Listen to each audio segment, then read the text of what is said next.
Which among the following gas is used as reference to calculate global warming potential? Option A CO2 यानी carbon dioxide, option B nitrogen dioxide, option C ozone and D option methane. Global warming potential की गणना करने के लिए कौन सी gas को संदर्भ में लिया जाता है? A carbon dioxide, B nitrogen dioxide, C ozone and D methane. Question number शुरू करने जा रहे हैं अपने 18 नंबर क्वेश्चन। गुड इवनिंग बच्चों, good evening all of you, good evening BCA final, BBA final, BCom final, BA final and BCom first year, BBA first year, all of you, BSc first year non medical and medical, BSc BEd second year, सभी आ जाओ बच्चों। आज अपने atmosphere जो topic अपना चल रहा था उसके कुछ सम इंपॉर्टेंट क्वेश्चन शुरू करने जा रहे हैं। अपने वायुमंडल के बारे में कुछ महत्वपूर्ण प्रश्न को डिस्कस करेंगे आज। ओके, टॉपिक का नाम क्या है हमारा? वायुमंडल। वायुमंडल का आज हमारा लास्ट लेक्चर होगा और वायुमंडल से आपको 4 से 5 क्वेश्चन कंफर्म मिलेंगे, इवन ज्यादा मिलेंगे आपको क्वेश्चन। ओके, तो वायुमंडल के बारे में बात करने जा रहे हैं। स्क्रीन पे आपके 18 नंबर क्वेश्चन आ चुका है। केमिस्ट्री फाउंटेन चैनल पे आपका स्वागत है और सारे बच्चों को बोल दो कि फटाफट क्लास में आ जाएं। शाबाश बच्चों, सभी बच्चों को इंफॉर्म कर दो कि वो क्लास में आ जाएं। राइट, 5 बज चुके हैं। Inform to all students join the class. Okay बच्चों, आज अपने काफी मोस्ट इंपॉर्टेंट क्वेश्चन करने जा रहे हैं। पहला क्वेश्चन आपकी स्क्रीन पे जो मैंने अभी आपको पुटअप किया, इसका आंसर दो। विच among the following gas is used as reference to calculate global warming potential? Sir आपने तो ग्लोबल वार्मिंग पोटेंशियल हमें करवाया ही नहीं, ये होती क्या चीज है? ग्लोबल वार्मिंग पोटेंशियल का मतलब क्या है? सर ये ग्लोबल वार्मिंग पोटेंशियल का गणना करने से अभिप्राय क्या है? What do you mean by global warming? बच्चों एक बात बता दूं आपको, कुछ गैसें ऐसी होती हैं जो ग्लोबल वार्मिंग के लिए रिस्पॉन्सिबल होती हैं। अब ग्लोबल वार्मिंग का टॉपिक आपको मैंने अलग से करवाना है जो कि ग्रीन हाउस इफेक्ट से रिलेटेड है, जो कि ग्रीन हाउस यानी हरित गृह प्रभाव से संबंधित है, जो आपको मैंने करवाना है आगे के लेक्चर में। ग्लोबल वार्मिंग, ग्लोबल का मतलब होता है वर्ल्ड लेवल पे, पूरी दुनिया के स्तर पर, वर्ल्ड लेवल पे। वार्मिंग का मतलब होता है टेम्परेचर, पूरे वर्ल्ड का टेम्परेचर इंक्रीज हो रहा है, पूरे ब्रह्मांड का तापमान जो हो रहा है वो बढ़ रहा है। क्यों बढ़ रहा है? उसका मेन कारण क्या है? उसके लिए ऐसे कौन कौन सी गैसेस हैं जो रिस्पॉन्सिबल हैं कि जो पूरे वर्ल्ड का टेम्परेचर, पूरे भारत, पूरे दुनिया का तापमान को बढ़ाने के लिए रिस्पॉन्सिबल है, उत्तरदायी है? ऐसे कौन कौन सी गैसें, विच वन गैसेस जो कि रिस्पॉन्सिबल है? तो वो गैसों के नाम है बच्चों CO2 कार्बन डाइऑक्साइड, उसके नाम है नाइट्रोजन डाइऑक्साइड NO2, उसके नाम है ओजोन गैस, उसके नाम है CH4। ये सारी गैसेस जो है रिस्पॉन्सिबल है ग्लोबल वार्मिंग यानी पूरे यूनिवर्स के टेम्परेचर को इंक्रीज करने के लिए, पूरे अर्थ प्लेनेट का टेम्परेचर इंक्रीज करने के लिए रिस्पॉन्सिबल है। इसको बोलते हैं ग्लोबल वार्मिंग। ग्लोबल वार्मिंग का एक स्पेशल टॉपिक आने वाला है ओके बाद में, लेकिन इसका आंसर बता दूं बच्चों, आपको एक बात बता दूं कि CO2 जो है ना, कार्बन डाइऑक्साइड, ये सबसे मेन एक गैस है जिसको बोलते हैं, ये सबसे मेन गैस है हरित गृह गैस, जिसको बोलते हैं ग्रीन हाउस गैस। सबसे ज्यादा ग्रीन हाउस गैस, सबसे ज्यादा ग्लोबल वार्मिंग गैस, यही ग्लोबल वार्मिंग के लिए मेन रिस्पॉन्सिबल गैस है कार्बन डाइऑक्साइड। और कार्बन डाइऑक्साइड हमारे कहां काम आती है?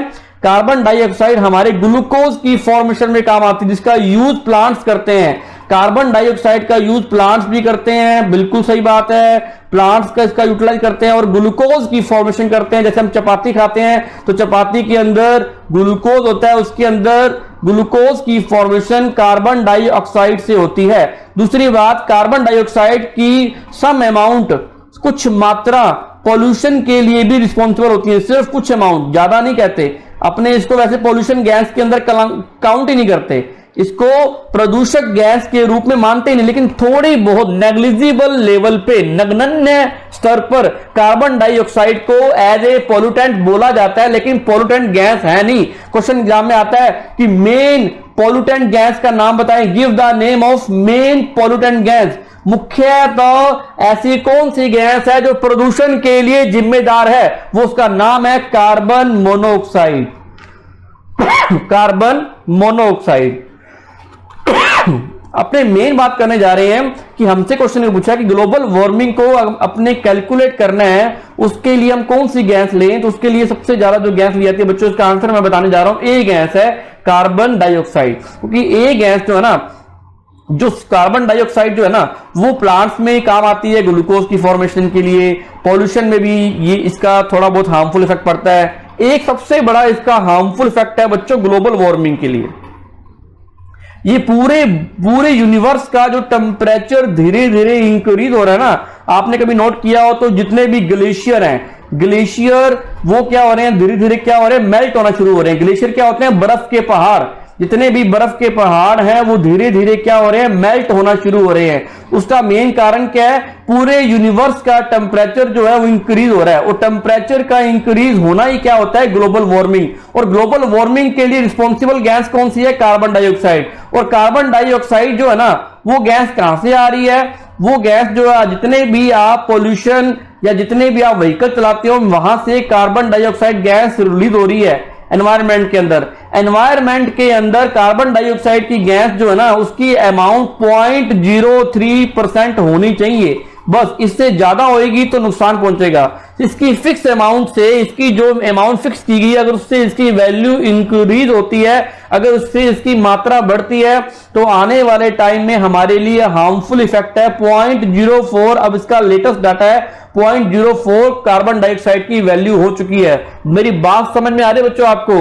तो कार्बन डाइऑक्साइड को ग्लोबल वार्मिंग मतलब पूरे यूनिवर्स का टेम्परेचर इंक्रीज करने के लिए रिस्पॉन्सिबल गैस है। ये पूरे ब्रह्मांड का तापमान बढ़ाने के लिए उत्तरदायी गैस है।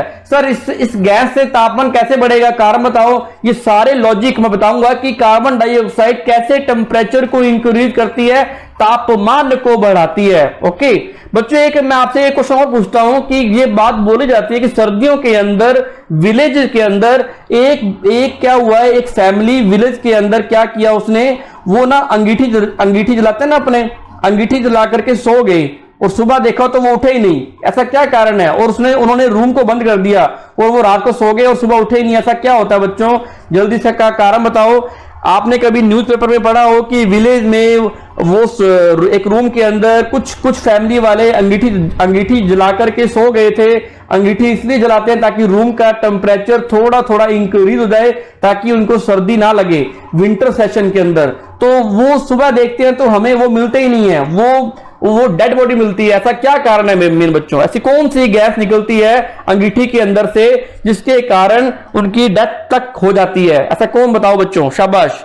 हाँ, कार्बन मोनोऑक्साइड। बच्चे बोल रहे हैं sir carbon monoxide, CO, mono मतलब होता है एक, कार्बन मोनोऑक्साइड ऐसी गैस है जो कि जैसे आप रूम को बंद किया, रूम के अंदर अंगीठी जला दी, अंगीठी कोयले आपने जलाए, उसको बर्न किया और उसको आपने जला दिया, तो एक कार्बन मोनोऑक्साइड गैस निकलती है। और ये गैस इतनी हार्मफुल होती है कि आपको पता नहीं लगेगा कि आप कब आप डेथ की तरफ जा रहे हो, कब आप मर रहे हो, आपको पता नहीं लगेगा। नींद में ये बेहोशी से आपको मार देती है।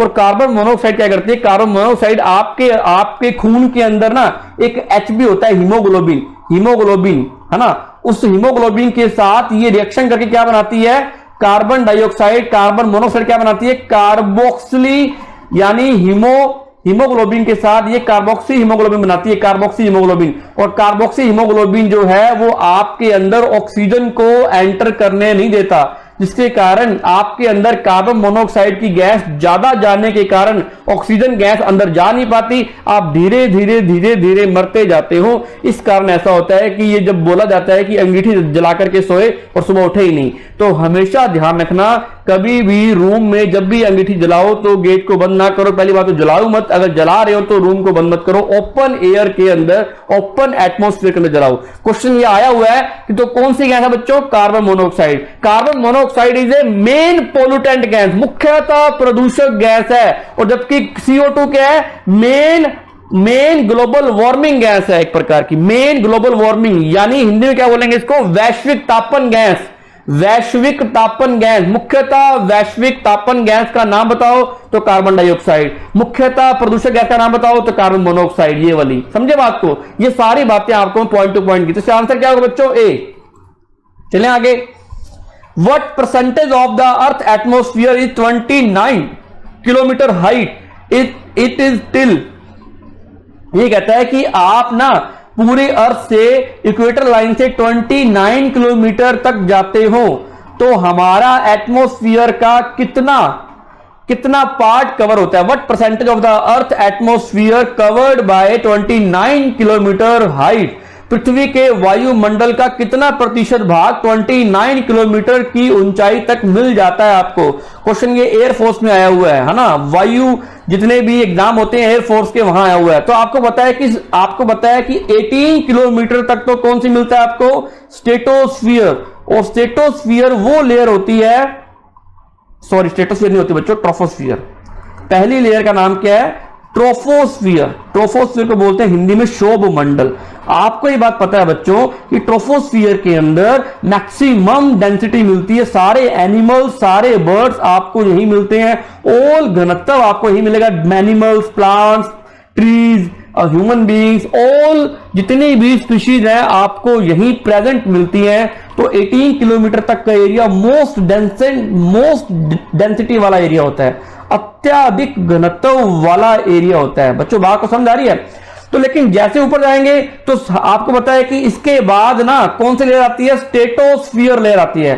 स्ट्रेटोस्फियर जिसका नाम है समताप मंडल। और समताप मंडल में जितने भी एयरप्लेन है यही फ्लाई करते हैं समताप मंडल के अंदर। और ये वाला जो एरिया है वो सारा का सारा सबसे ज्यादा वायुमंडल के को कवर करता है, सबसे ज्यादा एटमोस्फियर को कवर करता है। तो इसका परसेंटेज बच्चों बताओ फटाफट। A 29%, B 57%, C 76% and D 97%। A 29%, B 57%, C 76% और डी 97%। जल्दी बताओ फटाफट आंसर बताओ चैट सेक्शन के अंदर, सारे बच्चे बताएंगे आंसर इसका। शाबाश बच्चों, जो क्वेश्चन मैं करवा रहा हूं वो मोस्ट इंपॉर्टेंट क्वेश्चन है, उससे बाहर आपको मिलेगा नहीं क्वेश्चन। अगर क्वेश्चन एटमॉस्फेयर से आएंगे जितने मैंने करवाए हैं आपको बाहर नहीं मिलेगा।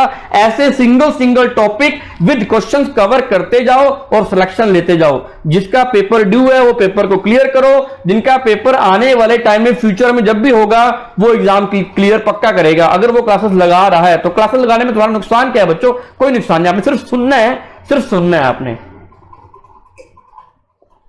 जल्दी बताओ बच्चों फटाफट, शाबाश जल्दी बताओ। हाँ बच्चे इसका आंसर बोल रहे हैं डी, बिल्कुल 97% अप्रोक्सीमेटली मोस्टली एरिया स्ट्रेटोस्फियर और ये वाला 29 किलोमीटर वाला एरिया जो है वो कवर करता है उसका एटमॉस्फेयर का। बिल्कुल राइट आंसर 97। 76 नहीं होगा बच्चों, 76 जो बच्चा बोल रहा है गलत है, उसका 97% होगा। 97% इसका आंसर।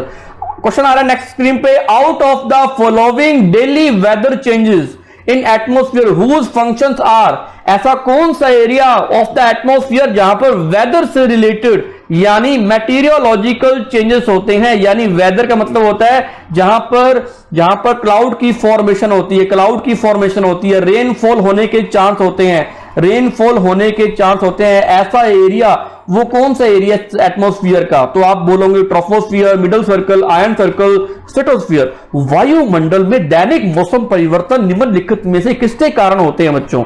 आंसर बताओ इसका। शोभ मंडल, मध्य मंडल, आयन मंडल, समताप मंडल। जल्दी बताओ फटाफट इसका आंसर क्या होगा। शाबाश बच्चे बोल रहे हैं सर ए ट्रोपोस्फियर, ए शोभ मंडल। बिल्कुल राइट आंसर। हमें पता है कि जितने भी मौसम संबंधी परिवर्तन, ऑल मैटीरियोलॉजिकल चेंजेस वो सारे के सारे कहां होते हैं? मौसम संबंधी परिवर्तन, वेदर से रिलेटेड, रेनफॉल, वो सारे के सारे फर्स्ट लेयर ट्रोपोस्फियर यानी शोभ मंडल के अंदर। नेक्स्ट क्वेश्चन आपकी स्क्रीन पे आ गया है। In which part of the atmosphere 90% of the total amount of water vapour, what percentage remain there? ऐसा कौन सा एरिया ऐसी कौन सी layer of the atmosphere 90% of the total amount of water is covered by the, ऐसा कौन सी लेयर है which one the layer of the 90% of water cover करती है? Ion circle, ozone circle, turbulence. Turbulence word नहीं आएगा बच्चों, यहां पर मैं गलत लिख बैठा, यहां पर जो वर्ड आएगा आप लिखो यहां पर ट्रोफोस्फियर। सी ऑप्शन आपका ट्रोफोस्फियर, इसको सही कर लो, ट्रोफोस्फियर। बच्चों आप स्क्रीनशॉट लेते जाओ, आंसर लगाते जाओ, टाइम बहुत कम है, नोट्स बनाने का हमारे पास टाइम नहीं है। स्क्रीनशॉट लो फटाफट उसको याद करो, स्क्रीनशॉट लो फटाफट उसको याद करो। वायुमंडल के किस भाग में जल वाष्प की कुल मात्रा का 90% भाग विद्यमान रहता है? ठीक है, D option stratosphere, A option आयन मंडल, बी ऑप्शन ओजोन मंडल, सी ऑप्शन क्षोभ मंडल और समताप मंडल डी ऑप्शन। मतलब ये कह रहा है कि जल वाष्प क्या होती है, इसको बोलते हैं वाटर वेपर को जल वाष्प बोलते हैं, है ना, जो वाटर के द्वारा वेपर बनती है। मान लो कोई भी वाटर है और इसकी जो भी ह्यूमिडिटी आपने को देखने को मिलती है, इसको बोलते हैं आर्द्रता, यानी water content available in atmosphere यानी एयर, हवा के अंदर पानी की मात्रा, जिसको जल वाष्प के नाम से भी जाना जाता है, जिसको क्या बोला जाता है, वाटर वेपर के नाम से भी बोला जाता है, वाटर वेपर या जल वाष्प। वो सबसे ज्यादा मैक्सिमम एरिया आपको कहां मिलता है ये बताना है आपको। 90% जल वाष्प की मात्रा कहां मिलती है आपको? बच्चों सिंपल सी बात है, बादल कहां बनते हैं पता है आपको, रेनफॉल कहां होता है, क्लाउड की फॉर्मेशन कहां होती है, ड्रॉप्स कहां बनती है, जिसके कारण आपको पता है कि वर्षा होती है, ड्रॉपलेट्स बनती है, बूंदे, पानी की बूंदे, वाटर ड्रॉप्स, ऑल थिंग, जो ओले गिरते हैं, वो सारा एरिया कहां होता है आपको ये बात पता है। आंसर इसका क्या है? इसका आंसर है क्षोभ मंडल, ट्रोफोस्फियर। तो मैक्सिमम आपको जो जल वाष्प मिलेगी वो ट्रोफोस्फियर मिलेगी। मैक्सिमम डेंसिटी कहां मिलेगी? ट्रोफोस्फियर मिलेगी। अत्याधिक घनत्व कहां मिलेगा? ट्रोफोस्फियर के अंदर। बच्चों बात समझ में आ रही है ना सारी बातें आपको? चले आगे, तो इसका आंसर क्या होगा? बिल्कुल सही है इसका आंसर। इसका आंसर होगा सी, ट्रोफोस्फियर यानी क्षोभ मंडल। सबसे ज्यादा वाटर वेपर, सबसे ज्यादा ह्यूमिडिटी, सबसे जल आर्द्रता, जल वाष्प जो देखने को मिलती है वो मिलती है क्षोभ मंडल के अंदर। चलो बच्चे आगे, शाबाश। Absorption of infrared radiation from the ground surface, what is the process of increasing temperature of the atmosphere? लो बच्चों, ये बोला है कि एब्जॉर्प्शन ऑफ इंफ्रारेड, सबसे शानदार क्वेश्चन आया ये क्वेश्चन एटमॉस्फेयर से रिलेटेड तो है, लेकिन आगे आने वाले टॉपिक में ये क्वेश्चन ज्यादा क्लियर होगा कि ग्लोबल वार्मिंग इफेक्ट जो पढ़ेंगे, अपने ग्रीन हाउस इफेक्ट जो पढ़ेंगे, दोनों एक ही बात है बच्चों। ग्रीन हाउस इफेक्ट पढ़ लो, चाहे ग्लोबल वार्मिंग की बात कर लो, वैश्विक तापन की बात कर लो, चाहे हरित ग्रह गैस की बात कर लो। इसने बोला कि absorption of infrared radiation from the ground surface, what is the process of increasing the temperature of the atmosphere. बच्चों ग्लोबल वार्मिंग का नाम ही पता लगाया कि ग्लोबल वार्मिंग का कॉन्सेप्ट क्या है। ग्लोबल वार्मिंग का कॉन्सेप्ट है जिसमें टेम्परेचर इंक्रीज हो जाए। टेम्परेचर इंक्रीज का मेन कारण क्या है? टेम्परेचर इंक्रीज का मेन कारण क्या है बच्चों? आपको पता है कि सनलाइट से आने वाली, सनलाइट यानी प्रकाश की, सूर्य के प्रकाश से आने वाली रेडिएशंस का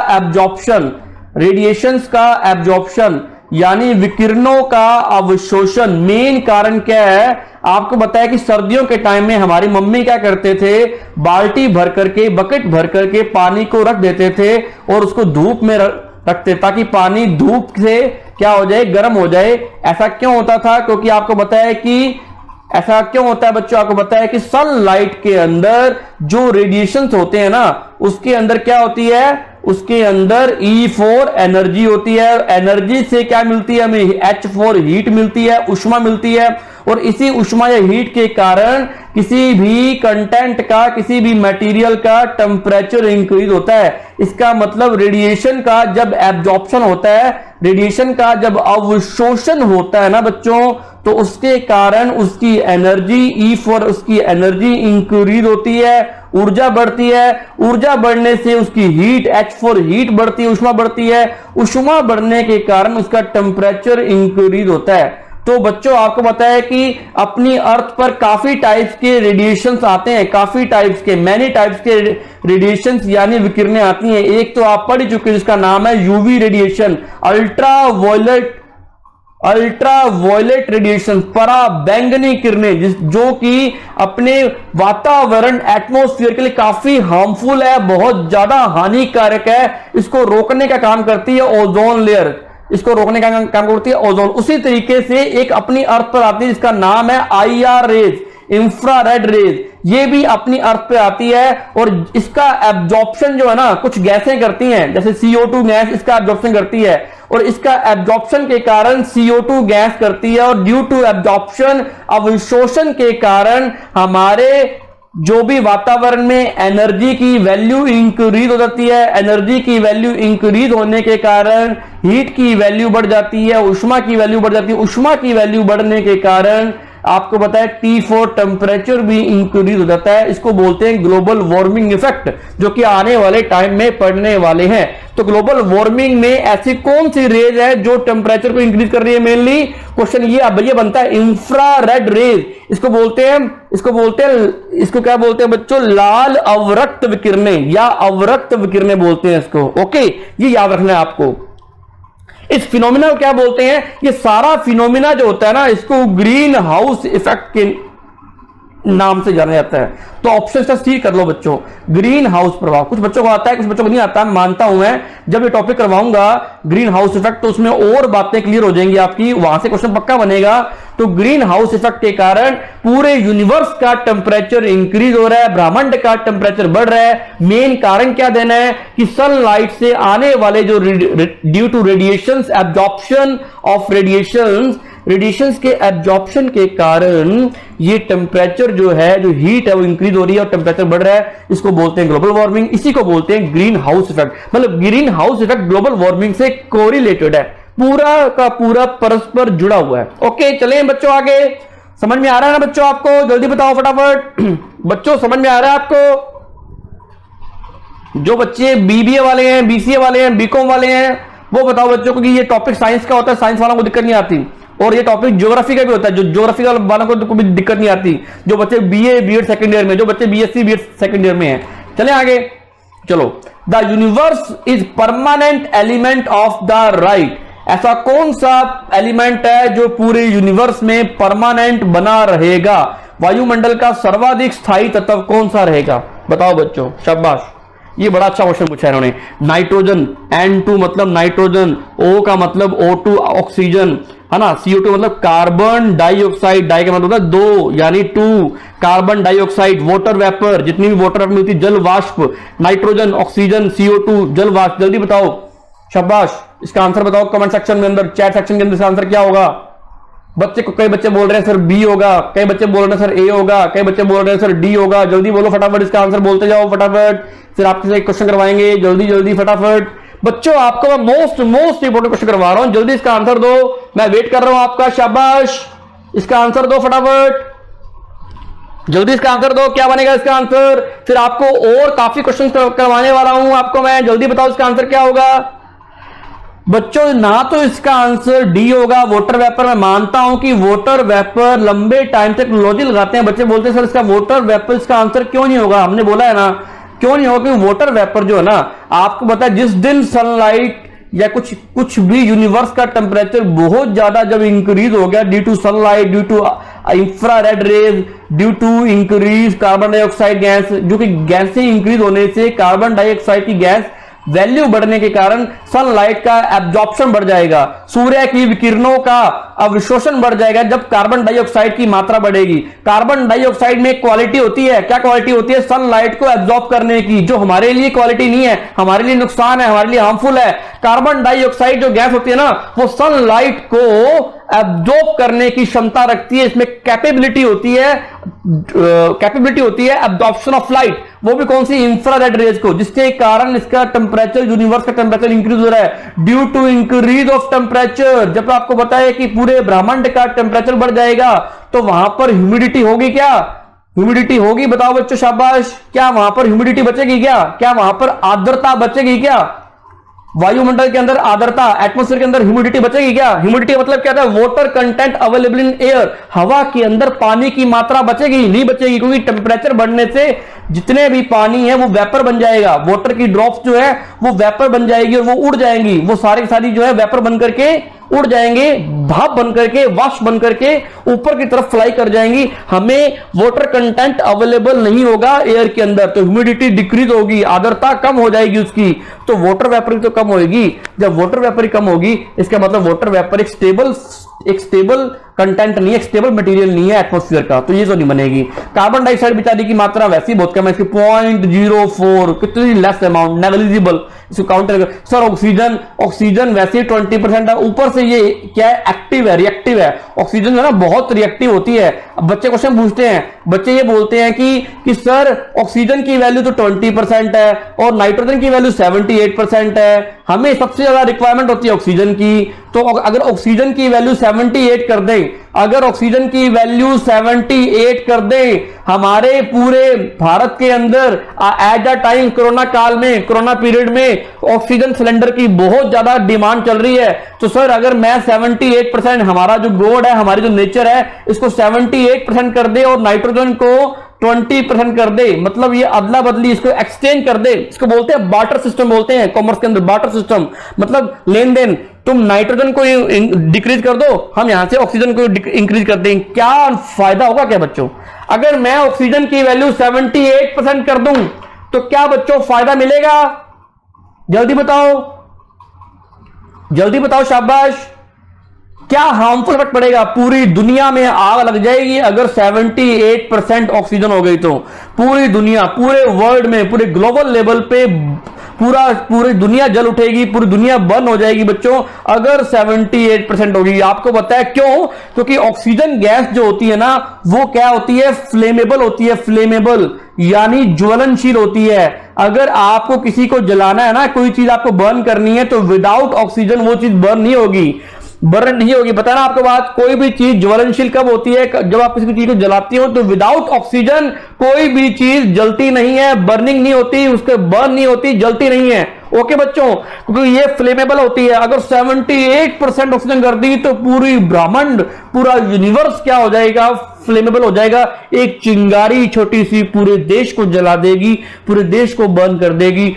वो ऐसी आग लगेगी, ऐसी फायरिंग होगी जिसको आप लाइफ टाइम तक आप उसको बुझा नहीं सकोगे, उसको शटअप नहीं कर सकोगे, कभी रोक नहीं पाओगे, स्टॉप नहीं कर पाओगे, इतना नुकसान होगा।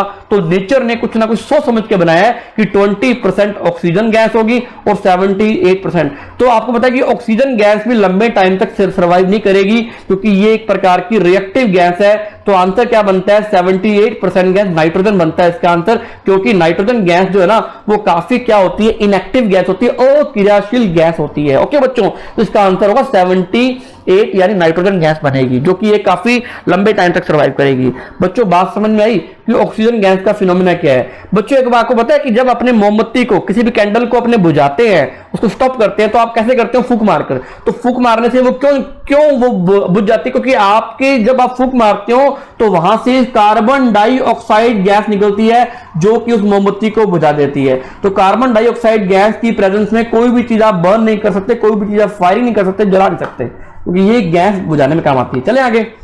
Pressure is usually highest when there in air. सबसे ज्यादा वायु दाब प्राय सर्वाधिक होता है जब वायु होती है, जल्दी बताओ फटाफट। कोल्ड एंड ड्राई, जब वायु कोल्ड होगी और ड्राई होगी, यानी इसके अंदर वाटर कंटेंट तो होगा कम बहुत, लेकिन और वो वायु कैसी होगी, एयर कैसी होगी, क्वालिटी उसकी कोल्ड होगी या ठंडी होगी। स्ट्रॉमी वेदर यानी तूफान, आंधी तूफान, ऐसा वेदर हो जहां पर बारिश होने की संभावना हो। एक्सट्रीमली कोल्ड वेदर या रेनी सीजन, जल्दी बताओ फटाफट। ठंडी और शुष्क, तूफानी मौसम, अत्यधिक शीतल मौसम, वर्षा का मौसम। प्रेशर कब से सबसे ज्यादा प्रेशर कब होता है बच्चों, जल्दी बताओ। प्रेशर सबसे ज्यादा हाईएस्ट प्रेशर एयर के अंदर कब होता है, जल्दी बताओ। ये क्वेश्चन बहुत इंटरेस्टिंग है और LIC के एग्जाम में आया हुआ है, और आपको बताया, मैंने बताया था कि आपके बैंक के एग्जाम में आते हैं। ये आपके लिए होमवर्क रहेगा, मुझे इसका आंसर चाहिए। ये क्वेश्चन विद लॉजिकली आप मुझे बताओगे नेक्स्ट क्लास के अंदर। इसका स्क्रीनशॉट ले लो बच्चों, शाबाश, इसका स्क्रीनशॉट ले लो और मुझे बताना इसका आंसर क्या बनेगा। सारे बच्चे इसका आंसर दो, क्योंकि ये बिल्कुल सिंपल था, सिंपली लॉजिकली आंसर है कि एयर प्रेशर कब मैक्सिमम होगा, एयर प्रेशर कब मैक्सिमम होगा, ये आपने बताना है मुझे, ये आपका होमवर्क है। 24 क्वेश्चन आपको मैं विद लॉजिकली बाद में बताऊंगा, मैं चाहता हूं इसका आंसर आप बताओ। ओके, अब अपने न्यू क्वेश्चन की सीरीज करने जा रहे हैं। आपका टेस्ट शुरू होता है, एक रैंडमली मैंने टेस्ट को अरेंज किया है, सिर्फ और सिर्फ ये टेस्ट अपने को 10 मिनट के अंदर अंदर या 15 मिनट के अंदर अंदर खत्म करना है। इसके आंसर मैं भी बताऊंगा, आप भी बताओगे, फटाफट आपका टेस्ट शुरू होता है। ओके, ये एक प्रकार का रैंडमली टेस्ट है बच्चों, आपको इसके आंसर मैं भी दूंगा, आप भी दोगे। आपकी स्क्रीन पे क्वेश्चन आ चुका है, which of the following atmosphere layers absorb the sun ultraviolet rays, निम्नलिखित में से कौन सी वातावरणीय परत की सूर्य की पराबैंगनी किरणों को अवशोषित करती है? A option troposphere, B option stratosphere, C option ionosphere, D option ozonosphere, यानी शोभ मंडल, संताप मंडल, आयन मंडल, ओजोन मंडल। शाबाश बच्चों, इसका आंसर दो, क्या बनेगा बच्चों? इसका आंसर दो फटाफट, शाबाश। क्या होगा इसका answer? A option, B option, C option, बच्चे बोल रहे हैं डी ऑप्शन, बच्चे बोल रहे हैं, कुछ बच्चे बोल रहे हैं डी ऑप्शन। बिल्कुल सही आंसर, राइट आंसर बच्चों, शाबाश, डी ऑप्शन। बिल्कुल, आपको एक बात पता है कि ये वाली जो है ना लेयर, ये है थर्मोस्फियर, ये मिजोस्फियर, ये स्ट्रेटोस्फियर। स्ट्रेटोस्फियर के अंदर ही ये चीज मिलती है अपने को, ध्यान लगा आपको, स्ट्रेटोस्फियर के अंदर ही अपने को मिलती है। स्ट्रेटोस्फियर के अंदर ही ओजोन लेयर सर्वाइव करती है, यहां पर ओजोन लेयर यहां पर सर्वाइव करती है, यहां पर इसके मिड के अंदर ये होती है ओजोन लेयर, जो कि अल्ट्रावायलेट रेज को आने से रोकती है, सनलाइट से। अल्ट्रावायलेट रेज यानी पराबैंगनी विकिरणों को आने से रोकती है ना, और इसी का नाम पड़ गया ओजोनोस्फियर, यानी ओजोनो मंडल, ओजोनोस्फियर। ओके, तो इसका आंसर क्या होगा? ओजोन मंडल। Where is the ozone layer mainly found, अभी तो डिस्कस किया बच्चों, शाबाश, बता रहा हूं, इसका आंसर मैं नहीं बताऊंगा। ए ट्रोपोस्फियर, बी मिजोस्फियर, सी स्ट्रेटोस्फियर, डी एक्सोस्फियर। ओजोन परत मुख्यतः कहां पाई जाती है? ए ऑप्शन शोभ मंडल, बी ऑप्शन मध्य मंडल, सी ऑप्शन समताप मंडल, डी ऑप्शन बाह्य मंडल। शाबाश बच्चों, बताओ इसका आंसर क्या होगा? शाबाश, आता है आपको? बिल्कुल सर, ओजोन लेयर वहां पाई जाती है जहां पर, जल्दी बताओ फटाफट, सी ऑप्शन, शाबाश, सही आंसर इसका। बच्चों आपको एग्जाम में ऐसे आंसर मिलेंगे, ये रही ओजोन लेयर और ये रही स्ट्रेटोस्फियर, तो इसका आंसर होगा स्ट्रेटोस्फियर, शाबाश। Which surface of the atmosphere does not have much temperature fluctuation, ऐसी विच वन द लेयर जहां पर टेम्परेचर फ्लक्चुएशन नहीं मिलता, doesn't much temperature fluctuation. Okay, which one the surface of atmosphere does not have much temperature fluctuation, temperature में कोई up down नहीं आते? Stratosphere, troposphere, outer circle, thermosphere. Outer circle को आप बोल सकते हैं एक्सोस्फियर। वायुमंडल की किस सतह में तापमान में अधिक उतार चढ़ाव नहीं मिलता, नहीं होता? समताप मंडल के अंदर, शोभ मंडल के अंदर, सी ऑप्शन बाह्य मंडल, एंड डी ऑप्शन ताप मंडल। जल्दी बताओ इसका आंसर क्या होगा? शाबाश बच्चों, बहुत इजी क्वेश्चन है, इसका आंसर बताओ। हाँ बच्चे इसका आंसर बोल रहे हैं, नहीं बेटा इसका आंसर बी नहीं होगा, इसका आंसर होगा ए। ए का मतलब होता है स्ट्रेटोस्फियर। आपको बात पता है कि यहां पर टेम्परेचर अप्रोक्सीमेटली जहां तक ओजोन लेयर नहीं आती वहां तक इसका टेम्परेचर जो होता है अप्रोक्सीमेटली लगभग जो होता है वो कांस्टेंट मिलता है, नियत मिलता है, कभी भी उसमें कोई परिवर्तन या चेंज नहीं आते, यानी नियत मिलता है, कोई परिवर्तन नहीं आते। ओके बच्चों, जैसे मैं एग्जांपल समझा चुका हूं आपको, अगर आप पीछे जाओ तो आप यहां देख लो कि ओजोन लेयर तक, यहां तक का टेम्परेचर जो है वो नियत रहता है, कांस्टेंट रहता है, कोई चेंज नहीं आता। और इसी कारण यहां पर एयर फ्लाई करते हैं, जितने भी जेट एयरवेज है, तापमान समान रहता है। Could cloud roaring occurs in which layer of the atmosphere? Ionosphere, ozone division, troposphere and stratosphere. मेघ गर्जन, क्लाउड जो रोरिंग करते हैं जब आप बिजली कड़कती है, इलेक्ट्रिकल स्पार्क होता है, वो वायुमंडल की किस परत में होता है? आयन मंडल, ओजोन मंडल, शोभ मंडल, समताप मंडल। सर क्या बात करते हो, इतना इजी आपने क्वेश्चन पूछा है। आपको पता है कि सर क्लाउड की जो फॉर्मेशन होती है, क्लाउड जो वर्ड यूज करते हैं वो सिर्फ यूज उसके लिए करते हैं, किसके लिए करते हैं बच्चों? बादल कहां बनते हैं आपको बताया हुआ मैंने, तो बादल जहां बनते हैं बादल वहीं गरजेंगे ना, मेघ जहां बनते हैं वहीं गरजेंगे, क्लाउड जहां फॉर्मेशन होती है क्लाउड वहीं रोरिंग करेंगे, है ना, वहीं दहाड़ेंगे। तो आंसर क्या होगा बच्चों इसका? शाबाश, बिल्कुल इसका आंसर है सी ट्रोपोस्फियर, शोभ मंडल। ओके चले आगे, चलो भाई।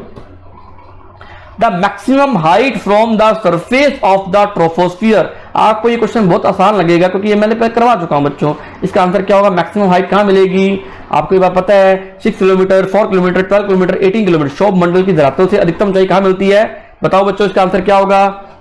बिल्कुल ऑप्शन डी 18 किलोमीटर। कहां से मिलती है ये बताओ, कहां से मिलती है 18 किलोमीटर की हाइट जो आप बता रहे हो बच्चों, वो कहां से मिलती है, on the equator, on the poles, ध्रुवों के ऊपर या विषुवत रेखा पर। जल्दी बताओ कमेंट सेक्शन के अंदर, चैट सेक्शन के अंदर मुझे बताओ कि 18 किलोमीटर की मैक्सिमम हाइट जो मिलती है वो ऑन द इक्वेटर मिलती है या ऑन द पोल्स मिलती है। बिल्कुल on the equator line. Equator वो लाइन होती है जिसको पूरे अर्थ को इक्वली 2 पार्ट्स में डिवाइड करती है। बिल्कुल शाबाश, विषुवत रेखा बोलते हैं इसको हिंदी में। Due to the depletion of the ozone layer at the rate of 7%, 7% depletion आ गया, 7% डिक्रीमेंट आ गया ऑफ द पर एन्यूम पर ईयर, इसमें ओजोन लेयर के अंदर a large hole of size 10 million square kilometre has been form, this hole is located. मतलब बच्चों क्या हुआ कि जो ओजोन लेयर थी ना, जो ओजोन लेयर थी, ये वाली ओजोन लेयर, ऐसा कौन सा हमारा कॉन्टिनेंट है, ऐसा कौन सा हमारा महाद्वीप है जहां पर आपको बहुत बड़ा होल दिखने को मिला है। 7% इसकी गैस में, ओजोन लेयर की गैस में डिप्लीशन आ गया, डिक्रीमेंट आ गया, और 7% क्या होगी, इसमें कमी होगी, और काफी बड़ा होल मिला है। ये होल कहां मिला है, विच आर लोकेटेड, इसकी लोकेशन पूछी हुई है। This hole is located over the Arctic, over the Antarctica, above the poles, over America या यूरोप कॉन्टिनेंट। ओजोन परत के प्रतिवर्ष 7% की दर से अवक्षय के कारण 10 मिलियन वर्ग किलोमीटर आकार का एक बड़ा छिद्र बन चुका है। क्वेश्चन आता है कितने मिलियन का, 10 मिलियन वर्ग किलोमीटर, 10 मिलियन स्क्वायर किलोमीटर। किसके ऊपर, आर्कटिक के ऊपर, A option, B option Antarctica के ऊपर, ध्रुवों के ऊपर, एंड डी ऑप्शन अमेरिका एवं यूरोप के ऊपर। शाबाश, इसका आंसर बताओ, शाबाश क्या होगा इसका आंसर। बिल्कुल सही आंसर इसका बच्चों ने बताया कि सर अंटार्कटिका के ऊपर, ओवर अंटार्कटिका, अंटार्कटिका के ऊपर सर ये देखने को मिलती है, तो इसका आंसर हुआ बी। टिक कर लो बच्चों इसको, शाबाश। चले आगे। The layer of the atmosphere that reflects radio waves which, sir कैसे आंसर पूछ रहे हो आप, बिल्कुल इजी क्वेश्चन आ रहे हैं आपके सामने, और बच्चों ऐसे ही क्वेश्चन एग्जाम में आते हैं, इससे बाहर आपको क्वेश्चन नहीं मिलने वाला। Ion board, troposphere, stratosphere, out circle, वातावरण की वह परत जो रेडियो तरंगों को परावर्तित करती हैं, वो आयन मंडल के अंदर मिलती है, शोभ मंडल के अंदर मिलती है, समताप मंडल के अंदर मिलती है, बाह्य मंडल के अंदर मिलती है। फटाफट इसका आंसर दो, फटाफट, शाबाश। 5 4 3 2 1, जल्दी इसका आंसर बताओ, शाबाश। बताओ इसका आंसर बच्चों। बिल्कुल मैक्सिमम बच्चे इसका आंसर बता रहे हैं ए सर, आयन मंडल के अंदर यह रही जो रेडियो वेव्स को रिफ्लेक्ट करने का काम करती है, उसी को बोलते हैं अपने आयन स्फीयर, यानी आयन मंडल कहते हैं, और उसे आयन मंडल के नाम से जाना जाता है। शाबाश बच्चों। विच of the following chemicals is cause of depletion of ozone levels in the atmosphere? Sulfur dioxide, SO2, nitrous oxide, N2O, carbon dioxide, CO2, chlorofluorocarbon. Which one of the gas जो which is responsible for ozone depletion?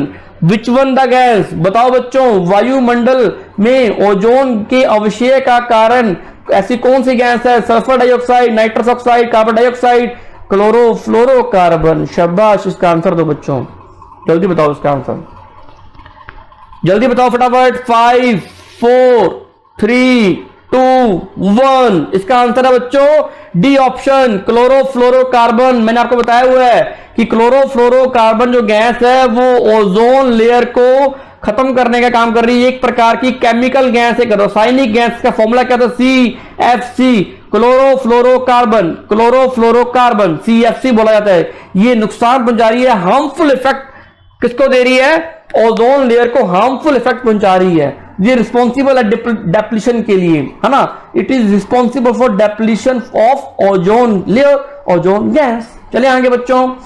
Airships often fly, सामान्यतः हवाई जहाज प्राय उड़ते हैं। Troposphere, stratosphere, middle circle, ion system, शोभ मंडल, समताप मंडल, मध्य मंडल, D option आयन मंडल। शाबाश बच्चों, इसका आंसर बताओ आप, क्या इसका आंसर होगा, जल्दी बताओ फटाफट। क्लास को लंबा नहीं करेंगे, अपने फटाफट अपने क्वेश्चन को सॉल्व करेंगे और इसका आंसर बताएंगे। हवाई जहाज कहां उड़ते हैं, जल्दी बताओ। ये रही लेयर, कहां उड़ रहे हैं हवाई जहाज, ये रहा हवाई जहाज, कहां उड़ते हैं, स्ट्रेटोस्फियर। तो आंसर क्या बनेगा इसका, स्ट्रेटोस्फियर, बी ऑप्शन समताप मंडल। क्यों उड़ते हैं, वाई, रीजन क्या है बच्चों, बताओ चैट सेक्शन के अंदर। What is reason, air fly, airships often fly, what is reason, what is reason in stratosphere, why, समताप मंडल के अंदर क्यों हवाई जहाज प्राय उड़ते हैं। शाबाश, बताओ बच्चों जल्दी फटाफट। बिल्कुल, हां, बच्चे कह रहे हैं कि यहां पर कोई भी मौसम संबंधी वेदर से रिलेटेड कोई चेंज नहीं होता। जब आपको पता है कि वातावरण यहां पर साफ रहता है, एनवायरनमेंट बड़ा नीट एंड क्लीन मिलता है, यहां पर टेम्परेचर भी क्या रहता है, कांस्टेंट रहता है। आपसे कई बार इंटरव्यू पूछ सकते हैं कि why airships often fly in stratosphere. तुम बोलोगे सर यहां पर कोई भी वेदर से रिलेटेड चेंज नहीं होते, डजंट हैव चेंज, मेटीरियोलॉजिकल चेंज नहीं होते, मौसम संबंधी परिवर्तन नहीं होते, कोई रेनफॉल नहीं होता, कोई बारिश नहीं होती, कोई ओले नहीं गिरते, कोई बर्ड्स फ्लाई नहीं करते, बर्ड्स भी यहां फ्लाई नहीं करते। ऐसा ना हो कि हम हवाई जहाज चला रहे हैं और उसके आगे बर्ड की क्या होगी, कोलिजन हो गया, टक्कर होगी, तो वो हवाई जहाज क्या होगा, क्रैश हो गया। बर्ड्स भी फ्लाई नहीं करते। कई बार आता है कि बर्ड्स के साथ इसका कोलिजन हो गया, जब हवाई जहाज लैंड करता है या जब ऊपर की तरफ उड़ता है तब जाकर कोई बर्ड की टक्कर हो जाए तो बात अलग है, कोलिजन हो जाए तो बात अलग है। लेकिन स्ट्रेटोस्फियर के अंदर कोई बर्ड सर्वाइव नहीं करता, कोई रेनफॉल नहीं होती, कोई वेदर से रिलेटेड चेंज नहीं होते, तापमान भी समान रहता है, टेम्परेचर भी सेम रहता है। इसीलिए सारे के सारे हवाई जहाज जो होते हैं वो इसी वाले एरिया में फ्लाई करते हैं। इसका नाम है स्ट्रेटोस्फियर, समताप मंडल। चलिए आगे बच्चों, which atmosphere layer is known as roof of seasonal change, roof of seasonal change, stratosphere, troposphere, ion system या आयन मंडल, मिडल सर्कल या मिडोस्फियर।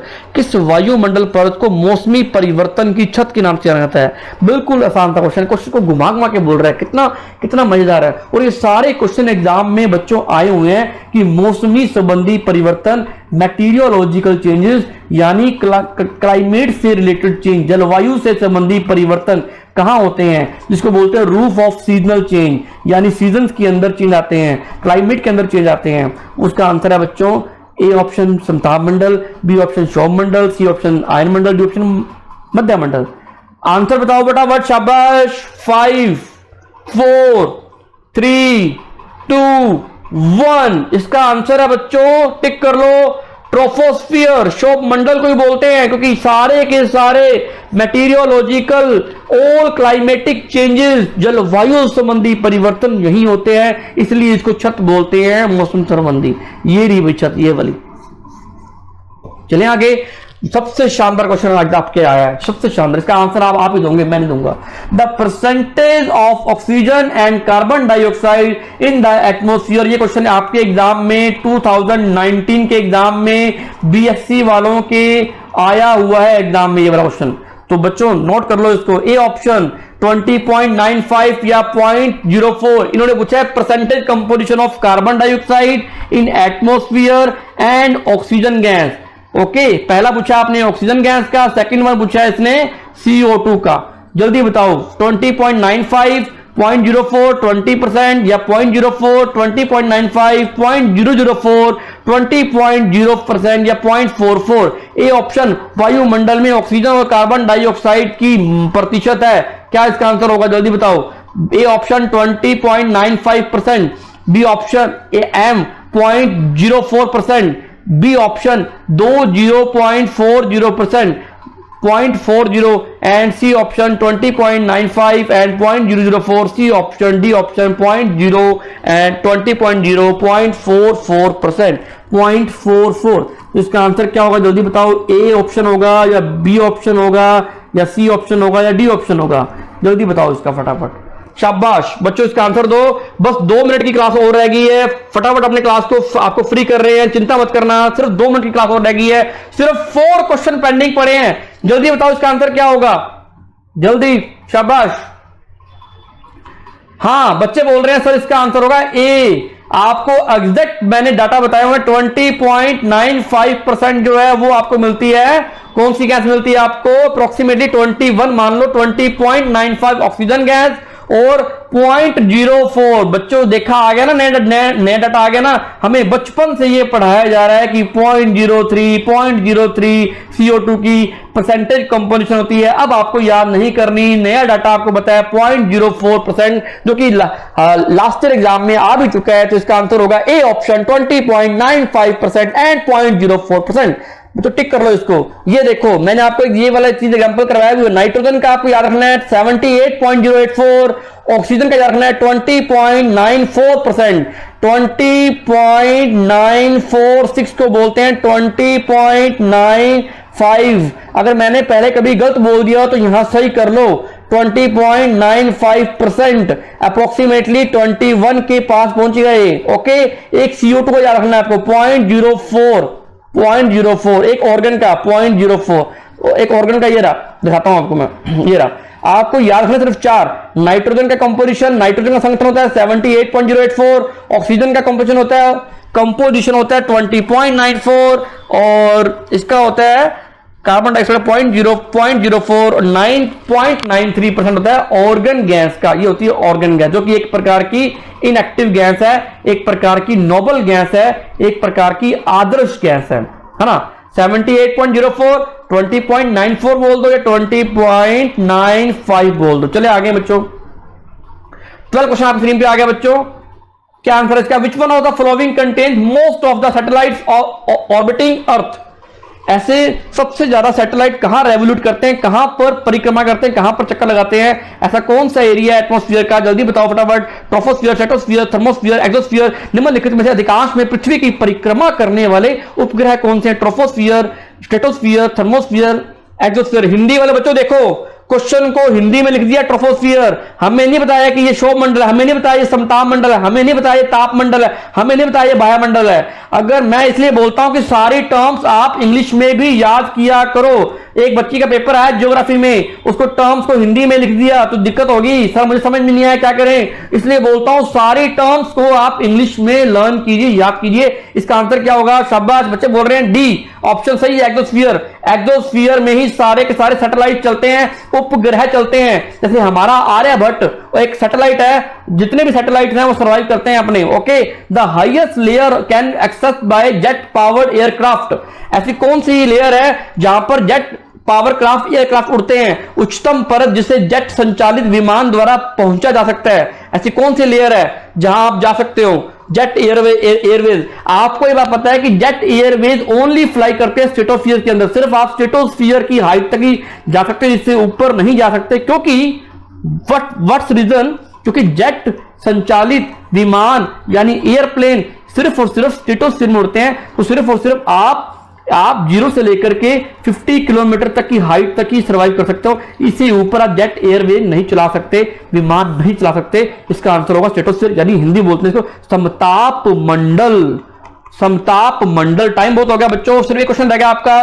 The atmosphere of the earth is retained by earth gravity, earth core, both A and B and D none of the above. मैंने ये question पूरा deep में समझाया हुआ पहले। शाबाश, इसका आंसर आप ही दोगे। 14 नंबर क्वेश्चन का आंसर जल्दी बताओ।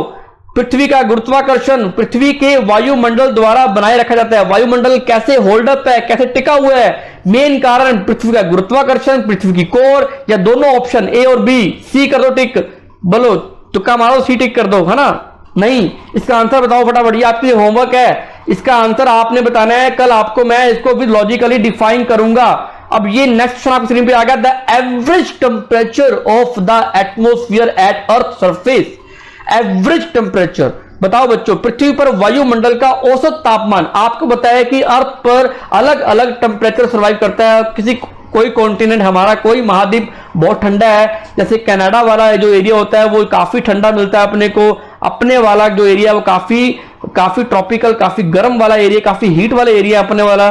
तो ओवरऑल जब टेम्परेचर अपने मिलाएं तो पूरी दुनिया का, पूरे यूनिवर्स का, यूनिवर्स नहीं, अपने अर्थ प्लेनेट की बात करें तो उसके एटमोस्फेयर टेम्परेचर जो एवरेज निकल के आते हैं वो क्या आती है?